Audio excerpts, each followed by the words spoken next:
ليس على الضعفاء ولا على المرضى ولا على الذين لا يجدون ما ينفقون حرج إذا نصحوا لله ورسوله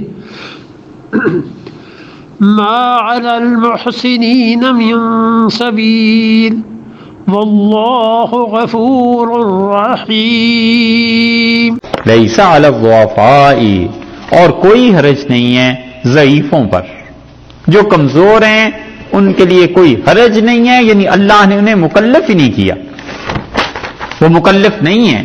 ولا علی المرضى، اور مریض جو ہیں وہ بھی. ولا علی الذین، اور نہ ہی وہ لوگ لا یجدون ما ينفقون، جو نہیں پاتے تھے اللہ کی راہ میں خرچ کرنے کے لیے کچھ بھی. ان تینوں پر کیا نہیں ہے؟ ایک تو فرمایا ضعفاء، دوسرے مرضى، اور تیسرے جن کے پاس طاقت نہیں ہے، استطاعت نہیں ہے. اللہ تعالیٰ نے فرمایا نہیں ہے ان پر. کیا چیز نہیں ہے؟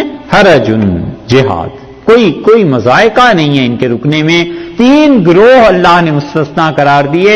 اللہ نے فرمایا تبوک سے جو پیچھے رہ گئے مریض تھے، یا یہ کہ ان کے پاس پیسے ہی نہیں تھے جہاد کے لیے صرف کر سکتے، یا وہ بیچارے بہت کمزور، بڑھاپا آ گیا، ان پر کوئی حرج نہیں ہے.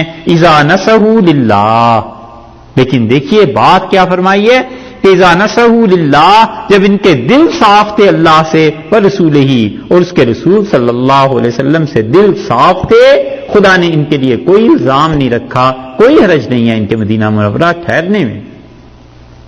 یہ دل کی صفائی اتنی بڑی چیز ہے کہ اگر نیت آدمی کی صحیح ہو، چاہے عمل نہ کر سکے، اس عمل کی برکتوں سے اللہ محروم نہیں کرتا. دل کی صفائی ہونی چاہیے. پاک رکھے دل کو، ہر قسم کی شکایت سے پاک رکھے.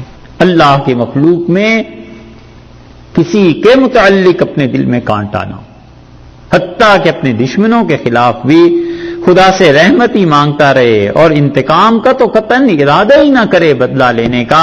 اتنا صاف دل رکھنا چاہیے کہ ہر ایک کی طرف سے دل میں بالکل صفائی رہنی چاہیے. یہ دیکھا آپ نے، کوئی چیز نہیں ہے ان کے پاس، کسی کے پاس پیسہ نہیں، کسی کے پاس صحت نہیں ہے، اور کسی انسان کے پاس تیسری چیز فرما دی، یعنی بڑھاپا آ گیا، اس کی عمر ایسی نہیں رہی ہے، تو عمر کا وہ حصہ نہیں ہے، یا صحت نہیں ہے، یا اس کے پاس پیسہ نہیں ہے. اللہ نے فرمایا کوئی نہیں، انہوں نے جہاد نہیں کیا نا. جس جہاد پر کافروں کو اور منافقوں کو اتنی لتاڑ پڑ رہی ہے، اس میں اللہ نے تینوں کو کہا ہے، اس گروپ کو کہ اللہ نے فرمایا کوئی حرج نہیں ہے. لیکن کب؟ جب ایک بات تو یہ ہے کہ نصحوا للہ ورسولہ، ان کے دل اللہ اور رسول صلی اللہ علیہ وسلم کی طرف سے صاف ہیں، کوئی پرواہ نہیں. ما علی المحسنین من سبیل، اور جو ان میں نیک ہیں، نیکی کے کام کرنے والوں کے لیے کوئی من سبیل، الزام کی راہ ہی نہیں ہے. اللہ نے الزام نہیں دیا تو اور کوئی کیا دے سکے؟ حضرت عثمان رضی اللہ عنہ کے قصے میں اللہ اور اس کے رسول صلی اللہ علیہ وسلم نے حضرت عثمان رضی اللہ عنہ کو کوئی ملزم نہیں ٹھہرایا ان تینوں مواقع پہ. تو حضرت عبداللہ ابن عمر رضی اللہ عنہ نے اسے یہی جواب دیا نا کہ انہوں نے تو معاف کر دیا سارا، اور یہ لے جاؤ اپنے ساتھ.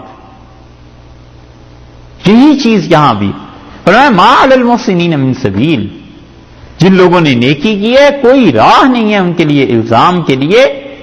واللہ غفور الرحیم، اور مزید برآں اس سے اوپر یہ ہے کہ اللہ مغفرت کرنے والا ہے، رحم کرنے والا ہے. خام خواہ کیوں ان کی گرفت کرے گا؟ ان لوگوں کے دل صاف تھے تو عمل کی برکتیں ان تک پہنچتی ہیں. اس لیے آدمی نیت کو بار بار صاف رکھے، دل صاف رکھے. جتنا پاک ہوگا اتنا ہی اللہ کی طرف سے برکتیں اور مہربانیاں ہوں گی. عملی طور پر تنہائیوں کو پاک رکھے، اللہ کے ساتھ تنہائی میں تعلق بھی رہے اور تنہائیاں پاک رہیں، بہت بڑی چیز ہے. اور اس کے ساتھ ساتھ دل صاف رہے. ولا، اور نہ ہی پہلے ان تین گروہوں کو مستثنا کیا، مرضا کو، ضعفاء کو، اور جو لوگ کچھ پاتے نہیں تھے اپنے پاس کہ خدا کی راہ میں خرچ کر کے جہاد کریں،